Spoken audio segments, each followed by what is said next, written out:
అందరికీ నమస్కారం. ఈరోజు మనం ఉపనిషత్ సారం అనే అంశం గురించి మాట్లాడుకుందాం. ఆనందం వల్ల నిజమైన జీవిత ఆనందం అనేది ఒక క్లారిటీగా ఎన్నో శ్లోకాల రూపంలో మనకు చెప్పడం జరిగింది. అలాగే ఎప్పుడు మనిషికి ఆనందం కలుగుతుంది, ఇక్కడ మనం ఒక విషయాన్ని క్షుణ్ణంగా పరిశీలించినట్లయితే ఇవ్వడం వల్ల ఆనందం కలుగుతుందా, తీసుకోవడం వల్ల ఆనందం కలుగుతుందా, ఇక్కడ సరి అయిన క్లారిటీ రావాలి మనకు.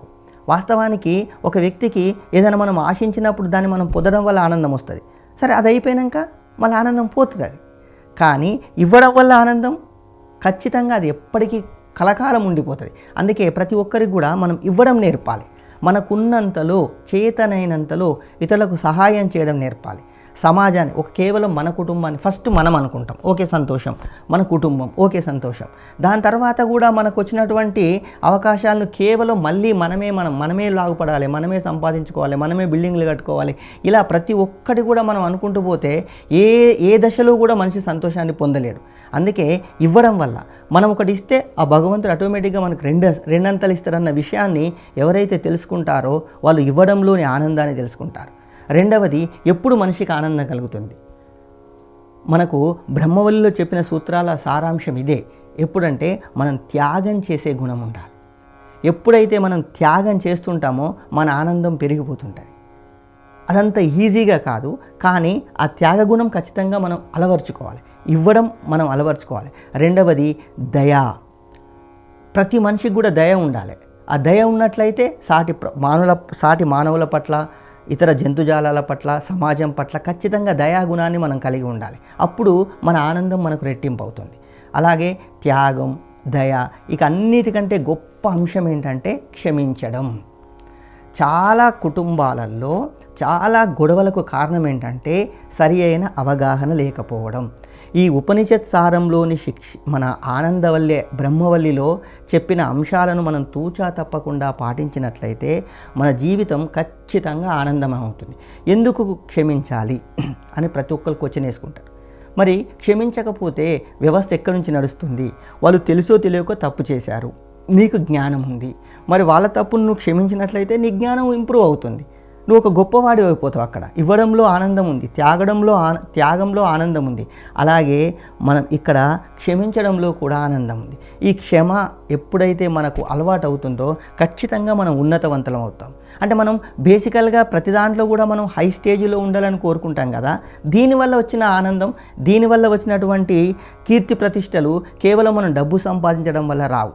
మనం చేసే త్యాగం మీరు గమనించినట్లయితే ఒకసారి మన ఈ మధ్యకాలంలో జరిగినటువంటి తెలంగాణ ఉద్యమంలో తెలంగాణ రావడానికి ఎంతమంది తమ జీవితాలను బలి చేసుకున్నారు, ఎంతమంది తమ ప్రాణాలను తృణప్రాయంగా భావించి కేవలం ఒక ఉద్యమంలో ఒక అంశం కోసం, ఒక లక్ష్య సిద్ధి కోసం ఎంతమంది ప్రాణాలు త్యాగం చేసినారు, ఎంతమంది అమరులైనారు.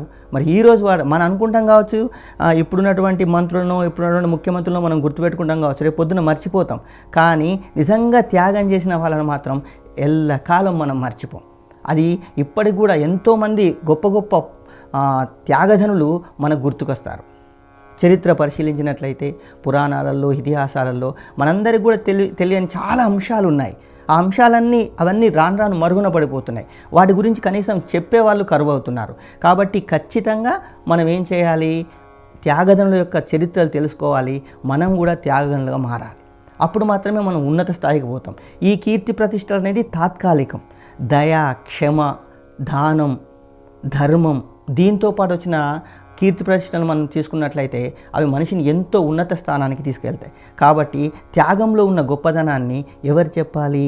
అయితే గురువులు చెప్పాలి, లేదా తల్లిదండ్రులు చెప్పాలి. మళ్ళొకసారి అనుకుంటే మనం ఈ స్పీడ్ ప్రపంచంలో అవి సాధ్యమవుతాం లేదు. అందుకే ఖచ్చితంగా మనిషి తన జీవిత కాలాన్ని ఒక ప్రణాళికాబద్ధంగా జీవించాలి. డబ్బు సంపాదించడానికి కొంత, జ్ఞానాన్ని సంపాదించడానికి కొంత టైం, విద్యను సంపాదించడానికి కొంత టైం, కుటుంబ సభ్యుల కోసం కొంత టైం, సమాజానికి సేవ చేయడం కోసం కొంత టైం, ఇలా ప్రతిదీ కూడా. ఈ మధ్య మన చాలా అంశాలలో ఇక్కడ చాలా చిన్న అంశాలే కానీ అవి జీవితం మీద ఎలాంటి ప్రభావం చూపుతాయో మీకు ఒక చిన్న ఉదాహరణ చెప్తా. మనం ఏదన్నా ఒక ఫంక్షన్కి వెళ్తాం, ఆ ఫంక్షన్ కాడ ఇక భోజనాల టైం అవుతుంది, భోజనాలు ప్రారంభమవుతాయి. అప్పటిదాకా ఓపిక ఉన్న వాళ్ళందరూ ఒకటేసారి అక్కడికి వెళ్తారు. గుంపుగా మీద పడతారు. ఇక ఆ వడ్డించే సిస్టాలన్నీ కనుమరుగైపోతున్నాయి. ఈ స్పీడ్ యుగంలో ఈ బఫే సిస్టాలు స్టార్ట్ అయినాయి. ఆ బఫే కాడ ఏం చేస్తారు, అందరు ప్లేట్స్ పట్టుకొని లైన్లు ఉంటారు. కొంతమంది ఇటు నుంచి వస్తుంటారు, కొంతమంది అటు నుంచి వస్తుంటారు, కొంతమంది కనీసం స్త్రీలకు, చిన్న పిల్లలకు, వృద్ధులకు కూడా విలువీయకుండా వాళ్ళే ప్లేట్స్ పట్టుకొని ముందు నిల్చుంటారు.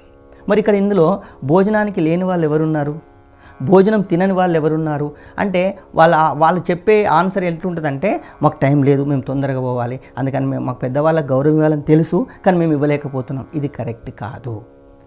ఇట్లయితే మన జీవితం మళ్ళీ ఇంకా ఎన్ని సంవత్సరాలు గడిచినా కూడా ఇలాగే ఉంటుంది. సెలవు. స్వతంత్ర భక్తి యూట్యూబ్ ఛానల్ ని సపోర్ట్ చేయండి. మీకు ఈ వీడియో నచ్చితే లైక్ చేయండి, మీ స్నేహితులకు, శ్రేయోభిలాషులకు షేర్ చేయండి, మీ అభిప్రాయాలను కామెంట్ చేయండి. సబ్స్క్రైబ్ చేయడం మాత్రం మర్చిపోకండి. స్వతంత్ర భక్తి YouTube channel. Please like, share and subscribe.